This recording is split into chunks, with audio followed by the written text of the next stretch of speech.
Dalam ayat yang saya baca tadi, falamma balagha ma'u sa'ya, dan tatkala telah baligh akan Nabi Ismail alaihi salam.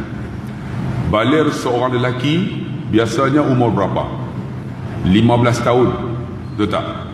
Ataupun ada yang 12 tahun. Sekarang ni tuan-tuan, dari segi pemakanan dan tubuh badan, orang lelaki Melayu 13 tahun, ada yang 12 tahun. Tapi masa zaman saya baligh 15 tahun. Kira Nabi Ismail ketika itu umurnya 15 tahun. Qala ya bunayya inni ara fil manam, wahai anak aku nak bagi tahu kamu ni, semalam aku bermimpi anni azbahuka, aku menyembelih kamu. Fanzur madza tara, apa pendapat kamu? Tuan-tuan bayang tengok bapa ni nama Ibrahim mimpi anak dia kena sembelih. Apa pendapat kamu? Kalau kita kata apa? Bapa gila, bapa ni tak betul ni, bapa ni kena masuk wat Tanjung Malim lah. Fanzur madza tara, apa pendapat kamu? Apa kata Nabi Ismail? Qala ya abati fa'al ma tu'mar, wahai bapakku, buatlah apa yang disuruh. Tuan-tuan bayang Nabi Ismail ni punya hebat. Buatlah apa yang disuruh. Satajiduni insyaallah minas sabirin, kamu akan mendapati aku ni orang yang sabar. Tuan-tuan bayanglah tuan-tuan, Nabi Ismail suruh Nabi Ibrahim sembelih. Dia kata kamu akan tengok aku yang sabar. Kalaulah tuan-tuan pernah pergi Palestin, kubur Nabi Ibrahim ada di Hebron. Saya 3 kali melawat Palestin, baru ni pergi kali keempat, tak boleh masuk, tak dibenarkan masuk. Jamaah bawa 40 orang, saya tak boleh masuk. Jadi terpaksalah jamaah masuk sendiri. Tak dibenar masuk ke Palestin, tuan-tuan, oleh Israel. Tapi saya nak bagi tahu, kubur Nabi Ibrahim ada di Hebron. Nama tempat tu ialah Masjid Nabi Ibrahim. Masjid Nabi Ibrahim. Kubur dia ada dalam tu. Dalam tu ada Nabi Ibrahim, kubur Nabi Ibrahim. Kubur dia bukan makam. Makam ni tempat singgahan. Kalau kata makam Ibrahim tu tempat singgahan, makam tu lah tapak kaki dia tu. Kalau tuan-tuan pergi di Mekah tu kan, dia kata makam Ibrahim, tapak kaki Nabi Ibrahim. Nabi Ibrahim pijak di batu tu bergerak untuk Nabi Ibrahim susun bata-bata Baitullahil Haram. Itu makam. Yang kata kubur ni, jasad dia ada di bawah. Kubur Nabi Ibrahim berada di Hebron, di Masjid Nabi Ibrahim. Dalam tu ada Nabi Ibrahim, ada Nabi Ishaq, ada Siti Sarah, ada Rifqa. Rifqa ialah isteri kepada Nabi Ishaq. Dan ada Nabi, Allahumma salli ala Muhammad, Nabi Yusuf alaihi salam. Satu pagi tuan-tuan, diceritakan sedang jamaah dalam masjid tu sembahyang subuh, masuk seorang Israel. Mereka masuk ketika jamaah ni sedang sujud tuan-tuan, dia bawa M16. Dia tembak jamaah tu, semua meninggal, syahid. Bila semua meninggal, rupanya ini caranya Israel nak rampas masjid tu. Akhirnya ditutup selama 6 bulan. Bila dibuka bulan yang ke-7 tuan-tuan, mereka pagar. Untuk orang Islam hanya seluas ini aja. Tiang tu, tiang ni aja untuk sembahyang. Yang lain semua masjid dikuasai oleh orang Yahudi. Dan yang dikuasai oleh orang Yahudi tu, dalam tu ada kubur Nabi Yaqub. Ada kubur Nabi Yaqub, ada kubur Nabi Yusuf alaihi salam. Nabi Ibrahim tuan-tuan duduk dekat sini. Kemudian Siti Sarah. Dekat sini adalah Nabi Ishaq alaihi salam dan Rifqa. Kubur Nabi Yaqub dan Nabi Yusuf depa tawan. Sebab depa kata apa? Nabi Yaqub itu adalah gelaran kepada Israel. Israel itu adalah gelaran kepada Nabi Yaqub alaihi salam. Dan satu pendapat lagi kata Israel itu ambil daripada kalimah bahasa Arab Isra, yakni berjalan malam. Bani Israel iaitu kaum yang berjalan pada waktu malam kerana dikejar oleh Firaun pada waktu malam. Mereka lari waktu malam tu, maka digelar Bani Israel, iaitu kaum yang lari malam. Setengah kata Israel adalah gelaran dalam bahasa Ibrani kepada Nabi Yaqub alaihi salam. Tuan-tuan, ini cerita dia. Kemudian kubur Nabi Ibrahim tu kalau nak tengok, mereka buat lubang sebesar ini, lubang. Boleh tengok di bawah. Di bawah tu mereka bubur belita. Jadi tengok berita tu lah. Siti Sarah memang boleh tengok. Tapi kubur Nabi Yaakob, kubur Nabi Yusuf, tak ada harapan. Mereka tawan habis. Dibuka hanyalah pada hari kebesaran Islam. Contohnya hari raya haji dibuka. Satu lagi hari 1 Muharram dibuka selama 10 hari lah. Kita boleh tengoklah kubur Nabi Yaakob dengan Yusuf. Hari lain ditutup rapat. Allahu Akbar. Dan insya-Allah di hari raya haji nanti mereka akan buka selama 10 hari. Kita boleh melawat masuk ke dalam masjid untuk melihat kubur Nabi Ibrahim, Nabi Yaakob dan Nabi Yusuf alaihi salam. Allahu Akbar, tuan-tuan. Itu cerita dia.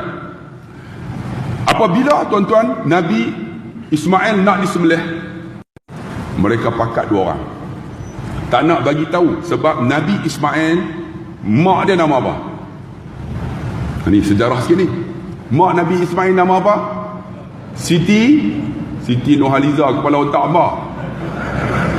Siti Hajar. Mak Nabi Ishaq nama apa? Siti Sarah. Ini baru penyanyi Siti Sarah Raisuddin. Itu penyanyi. Tapi ini Siti Sarah, mak kepada Nabi Ishaq. Nabi Ismail Siti Hajar. Kalau boleh tuan-tuan tak payah bagi nama Siti Hajar, walaupun itu adalah mak Nabi Ismail. Sebab makna dia Siti tu datuk perempuan. Siti Hajar ialah batu, datuk perempuan batu. Sedap tak nama? Baru ni ada seorang bagi nama, saya bagi nama anak saya Siti Hajarul Aswad. Dia kata, ustaz, sedap ustaz, ambil sempena Hajarul Aswad. Makna dia tak betul. Siti datuk perempuan, Hajarul Aswad batu hitam. Datuk perempuan batu hitam. La ilaha illallah. Baru ni ada orang bagi nama Nurul Hajarul Aswad. Dia kata, ustaz, elok tak nama ni? Saya kata tak elok. Nur, cahaya batu hitam. Batu hitam ada cahaya ke? Berlit ada, tuan-tuan. Dia pun ada cahaya. Bagi nama elok-elok, tuan-tuan. Abdullah Khairi, hamba Allah yang baik. Aku lah. Kan? Sebab tu tuan-tuan yang dikasihi di rahmat Allah, Siti Hajar, mereka pakat tak bagi tahu. Lalu mereka keluar. Dikatakan keluar pada hari, tuan-tuan, 11 Zulhijjah. Setengah ulama kata 10 Zulhijjah. Kita kena ingat, pada 9 Zulhijjah adalah hari wukuf. Hari wukuf, hari yang mustajab doa. 9 Zulhijjah, kita duduk di Malaysia, apa yang disuruh oleh Nabi? Puasa. Kalau boleh tuan-tuan, masjid Sungai Buloh ni kan, 9 Zulhijjah tu puasa ramai-ramai. Kemudian kita buat buka puasa beramai-ramai di sini. Lepas buka puasa, sembahyang maghrib. Lepas sembahyang maghrib, kita pakat takbir ramai-ramai. Allahu Akbar, Allahu Akbar, Allahu Akbar. Tak raya kita, baru takbir tu. Kan? Pakat takbir. Pahala cukup besar bang. Doa mustajab. 9 Zulhijjah, hari wukuf. Bila hari wukuf, tuan-tuan, dikatakan pada 10 Zulhijjah, Nabi Ismail bergerak dengan Nabi Ibrahim. Apa tujuannya? Untuk disembelih. Tuan-tuan tahu di manakah tempat Nabi Ibrahim sembelih Nabi Ismail? Di Mina. Siapa yang pernah pergi umrah, tuan-tuan tengok ada satu jejantas. Di atas ini ialah railway kereta api yang dibina oleh KTM, kereta api tanah Melayu, dan yang bawa tu masih lagi orang KTM. Itu hebat orang Melayu kita ni kan? Sebab yang buat ini ialah syarikat Cina. Lalu yang boleh masuk untuk buat hanyalah orang Islam. Diambil di antaranya orang Islam kita, orang KTM, kereta api tanah Melayu. Driver dia orang Melayu kita, orang Islam kita. Tuan-tuan tengok ada satu railway tu, tuan-tuan tengok dekat Mina jalan. Kalau naik bas lah. Jalan-jalan, tuan-tuan tengok belah kiri, di atas ini ialah Istana King Malik Fahad ataupun Malik Abdullah ataupun Malik apa sekarang ni? Aku pun tak tahu nama raja sekarang ni. Pening tu kan. Tu Malik ke lah. Malik Abdullah Khairi lah, senang. Payah sudah hampa pun tak tahu. Kan? Dekat tu, tuan-tuan tengok sebelah sini. Tengok tu ada Istana Raja. Tengok belah kiri, tuan-tuan, atas bukit. Tuan-tuan akan tengok ada macam rumah, apa nama, yang tepi pantai tu orang panggil apa? Rumah api. Tuan-tuan tengok atas bukit tu macam rumah api macam tu. Dia ada ni pintu.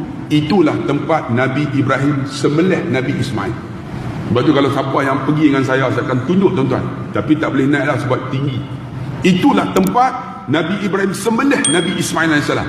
Tuan-tuan, ketika mereka pergi, mereka bukan pergi sekali.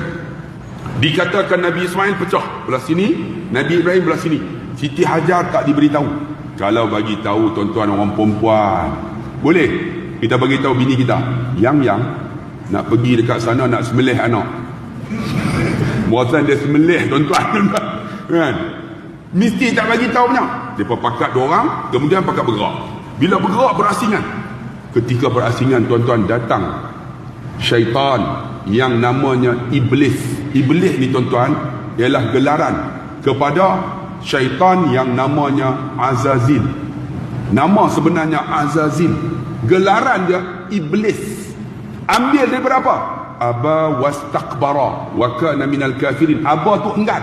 Bila enggan, Nabi suruh patuh, apa Allah suruh patuh, yakni sujud bagi penghormatan kepada Nabi Adam. Dia tak nak, maka disebut aba wastakbara, yakni enggan. Bila enggan, digelar Iblis. Jadi kalau tuan-tuan tak nak semayang, adik-beradik tu boleh sebutlah Muhammad Iblis. Iblis tu maksud dia enggan, tak nak ikut perintah Allah, maka digelar Iblis. Nama dia Azazil. Macam Nabi Adam lah, nama dia apa? Adam. Gelaran dia Abul Bashar. Abul Bashar, yang bapa manusia. Nama dia Adam AS. Gelaran dia Abul Bashar. Iblis, gelaran dia Iblis, namanya Azazil. Bila Nabi Ismail jalan sampai di Mina, tuan-tuan, Iblis datang. Wahai Ismail, bapa kamu ni gila. Ada nak sembelih kamu. Tuan-tuan, apa yang dibuat oleh Nabi Ismail? Dia ambil 7 ketul batu. Bila dia ambil batu tu sebesar ini aja. Nabi Ismail sebab tu melontar disunatkan sebesar ini. Saya pernah pergi melontar buat haji. Melontar yang ke-7, yang ke-8 tu dah habis dah. Sekarang ambil besar ini. Arab tu, ya akhi, mamnu, tak boleh. Hadza laisa sunnah, tu bukan sunnah. Sunnah hadza saghir. Dia kata besar ini aja. Saya dalam hati, sunnah tak sunnah, aku yang ke-8 ni saja seronok-seronok kan. Dia kata mamnu, tak boleh. Saya pun aku cakap Melayu tu kan, aku suka aku. Arab tu tak faham, mampu dia kan. Saya pun bawa, bang, orang tegur tuan-tuan, kita kena ikut. Tuhan bayar cash. Saya pun ambil tu. Nabi Ismail buat macam mana? Ambil batu tu, bismillah ya Allahu Akbar, rajman lisyayatin wa hisbih. Itulah kita tuan-tuan bila rejam masa di Mina nanti sebut bismillah ya Allahu Akbar, rajman lisyayatin wa hisbih. Aku rejam syaitan dan kuncu-kuncunya. Buang macam tu ya. Saya masa tu hari terakhir, hari ke-13, kan 13 tu, saya pun bismillah Allahu Akbar, rajman lisyayatin wa hisbih. Ni nak tuju syaitan. Ambil yang kedua, yang ketiga kan, yang ke-8 tak ada dalam senarai, besar ni batu, rajman lisyayatin wa hisbih. Pum, kata dia kena batu tu, dia melantun, pumbuh kepala aku. Berdarah tuan-tuan. Bini kata padan muka.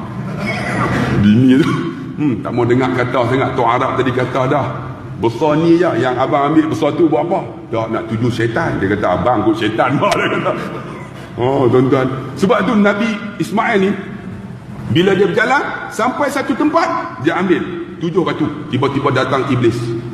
Wahai Ismail, kamu tahu dah bapa kamu ni tak betul ni, ada nak sembelih kamu, mimpi ni. Dia ambil bismillah ya Allahu Akbar, dengan nama Allah yang maha besar, rajman lisyayatin wa hisbih. Aku rejam syaitan ni dengan kuncunya. Boom. Syaitan tu, Iblis ni lari, datang pula, dia 7 lagi, 7. Bila 7, maka dia menjadi wajib haji. Inilah dia wajib haji. Wajib haji tak buat, kena bayar dam. Rukun haji tak buat, tak dapat apa, kena khutbah haji tersebut. Ni wajib haji. Tapi melontar tuan-tuan, kalau siapa yang mengaji, melontar ni boleh wakil ke orang. Dia melontar yang pertama. Bila melontar yang pertama, itulah lontaran namanya Jamratul Aqabah. Ini yang dia cerita pasal khusus haji ni. Siapa sini yang pernah pergi haji? Dekat tengok. Seorang pun tak ada. Oh ya, tu yang apa teruk tu yang kan? Siapa yang dapat tunai haji nak cerita sikit sejarah ni. Kemudian jalan lagi, jalan-jalan datang Iblis ni Agazil, dia ambil 7 batu, bismillahi Allahu Akbar. Kita orang Melayu boleh sebut Allahu Akbar. Tapi ada satu tuan-tuan, kalau tuan-tuan pergi dekat sana nanti, tuan-tuan akan tengok muka punya cantik, hidung mancung, putih ni, tapi dia tak boleh sebut kaf. Dia akan sebut kaf tu jadi ca. Allahu Akbar. Tuan-tuan tahu tak bangsa apa? Turki. Turki ni dulu ni boleh cakap Arab. Ketika kerajaan Ottomania, apabila Kamal Atatürk tuan-tuan, dia rampai kuasa, azan dalam bahasa Turki. Akhirnya tuan-tuan, azan bila bahasa Turki, mereka tak boleh sebut kaf. Kaf tak disebut. Orang Turki bila sebut kaf, Allahu Akbar, Allahu Akbar. Sebab tu kalau mereka talbiyah, Allah labbaik Allahumma labbaik, labbaik la syarika lak labbaik, innal hamda wal ni'mata lak wal mulk la syarika lahu.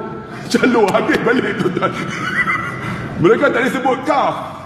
Macam kita labbaik Allahumma labbaik, labbaik la syarika lak labbaik kan. Mereka tak boleh. Labbaik Allahumma labbaik, labbaik la syarika. Tu Turki ni geng, muka punya segak. Tuan-tuan menikahlah. Isu abang dia tak boleh sebut abang. Acbang. Macam lawak tuan-tuan. Ni cerita dah. Akhirnya bila dia sebut tu bismillah Allahu Akbar, rajman lisyayatin wa hizbih, syaitan lari. Akhirnya sampai lagi, maka itulah jamratul ula wusta aqabah. Inilah wajib haji. Sampai tuan-tuan di ujung sana, apa yang berlaku? Dikatakan Nabi Ibrahim AS, tengok anak, siapa tak sayang anak? La tajiduni insyaAllah minas sabirin. Nabi Ibrahim letak. Bila letak tuan-tuan, tuan-tuan tak sayang ke anak? Ni, duk tengok ni. Umur 15 tahun. Dikatakan Nabi Ibrahim tak gamak, tak mampu nak sembelih. Lalu dikatakan tuan-tuan, apa kata Nabi Ismail? Wahai bapakku, kalau tak sanggup, kau tutuplah muka aku. Kau tutup muka aku, kau sembelih. Nabi Ibrahim nak sembelih ni, anak bang. Tuan-tuan sanggup tak? Suruh sembelih lembu pun tak nak. Tengok baru ni kan di Kelantan tu, yang sembelih tu. Sembelih umur 82. Umur, kalau boleh bagi yang muda-muda macam abang kita, Abang Syah ni kan. Muda-muda dia pegang tu. Ini 82. Lembu tu, kepelanting.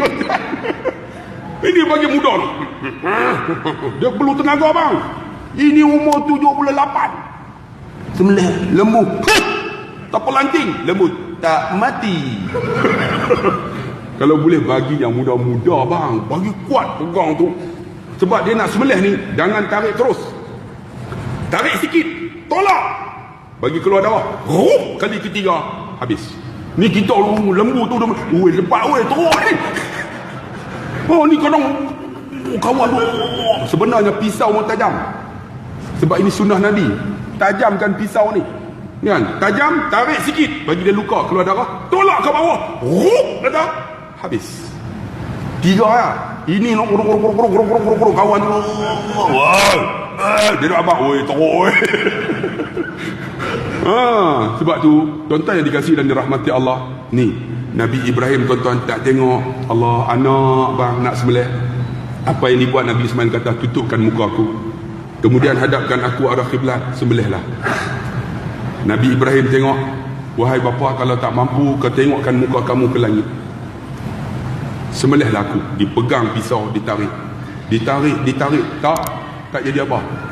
Lalu Nabi Ismail kata, kamu tak mampu ke nak sembelih anakmu? Ini urusan Allah. Satajiduni insyaAllah minas sabirin. Aku jadi orang yang sabar. Buatlah. If'al madza tu'mar. Buat perintah Allah. Dia tarik kali keempat, kali ketiga dia katakan, Allah gantikan dengan seekor kibas. Kibas itu diambil ketika mana Habil dan Qabil. Ingat tak? Diganti oleh Allah kibas itu sebagai gantinya Nabi Ismail alaihissalam. Allahu Akbar. Itu cerita dia. Maka kita tuan-tuan, apa yang kita nak buat ni? Bila kita tengok tentang korban ni, korban tu maksud apa? Daripada kalimah qarabah. Qarabah tu nak dekat diri dengan Allah.